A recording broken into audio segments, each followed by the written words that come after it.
John, how are you doing?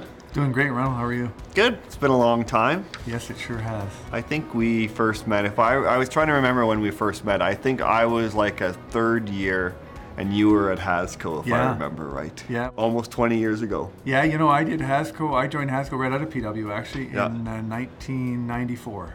Wow. Actually, I'd spent 8 years at Price Waterhouse. Yeah. And then I was one of our clients. Yeah. And they said, hey, could you come over and give us some help? And I thought how hard would it be? Yeah. I thought maybe I'd be there a year or two, and I was there 15 years. Wow. And, a question I always like to ask our alumni is, you worked at PwC for that long, then you sort of transitioned to industry. What do you think, when you left PwC, did you have all the skills you sort of needed, just baseline, to get where you were and obviously where you are today, which is a great spot? Yeah, well, it's interesting. I loved my time at PwC, actually. It was awesome. I loved the people. I loved the intellectual challenge. And the skills you picked up working at Price Waterhouse were unbelievable. And it was things like attention to detail, right, that you learn through the audit process. Yep. But it was also some of those other softer skills, like how to do an interview, and had a lot of fun doing that, and how to do presentations, Yep. and then all the tax technical side part of it. But so it was a great period of time at PW, and you had great fundamentals to move into industry. But when I went into industry, I thought I just needed a year or two in industry to really understand how the client looked at Price Waterhouse, and then I would come back because I loved it that much. Yeah. I know you transferred from there to CFO, and now you're sort of COO of sort of the Flames organization and the related entities. And to transition from CFO to COO, I see some people struggle with that because it's not totally easy to do, where you're more focused on finance versus the operational and the entire organization. Like, any magic to sort of that transfer from one role to the other? Well, it's a great question, and I've seen it now. Whether you're a finance person or an IT person or whatever skill set you might have that's really technical and narrow, you have to have a genuine curiosity to the business. And whether it's on the sales side or the customer interaction side or on how a concession's run here. So you have to have a genuine curiosity for the business. Yep. And not be afraid to ask questions, not be afraid to put in the time, and not be afraid to be able to circulate with staff of all different levels. Right. And so CFO training is awesome, and quite frankly, when you get into the C-suite levels in any organization, having that finance skill as a background is really important. But moving into the operations side, it's not for everyone. Yep. But if you've got the curiosity, it can be a lot of fun. Right.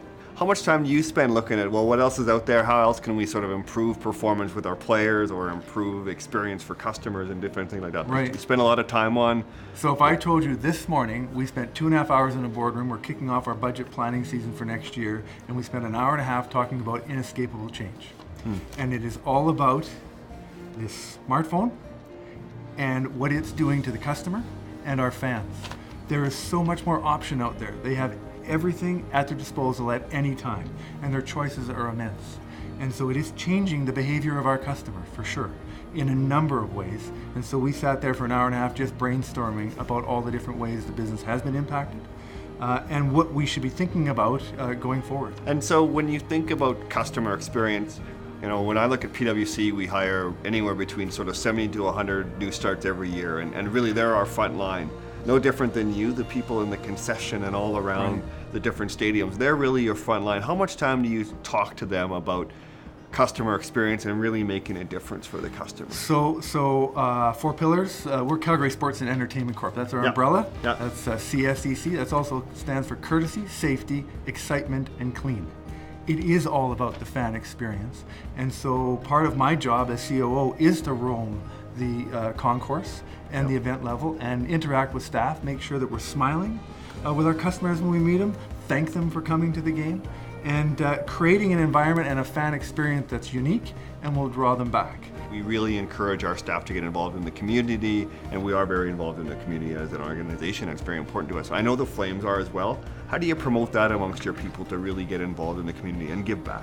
Yeah, and it's one of the magics of people that want to come work for Calgary Sports and Entertainment Corp. because we do have such active foundations. So our Flames Foundation and our Stampede Foundation, we do a lot to raise funds, whether it's 50-50 draws here in the building, Yep. or it's our celebrity poker tournaments and our golf tournaments, but it's what we do with those funds that's really magical, right? And so we have pillars on our foundations that we focus on, health and wellness, amateur and grassroots sports. And so we focus on those and we distribute funds there. And our staff get to rally behind that. So they participate in those. And we also encourage them to go out and do other things and just be good corporate citizens. Maybe the last question I'll ask you, less serious. So when you watch the Flames, you're making a run, I know you get pretty nervous. But I know your son was in the gold medal game for the World Juniors, and you sort of were there as a fan, not working. Right. How nervous were you in the last game when you were watching your son go for gold? It's a great question, and so we call it relief followed by happiness. Yeah. Quite frankly, like the bright lights are on these kids, right? Yeah. And they're just kids. We're talking 17 and 18-year-olds, and it's intense. And in Canada, if you don't get gold, you don't win. It doesn't feel like you win. Yep. And so it is really stressful, and you're just watching, you're hoping for the best. But yeah, it was relief followed by happiness, and we couldn't be happier for the boys. Well, I want to thank you for taking the time. I know you're a really busy person, so thank you very much, and it was good talking to you. Well, you know what, Reynolds? I owe a lot to Pricewaterhouse, and where I am today is because of the foundation that PW gave me to start. Thank you. Thanks. Yeah, that's good. Appreciate it.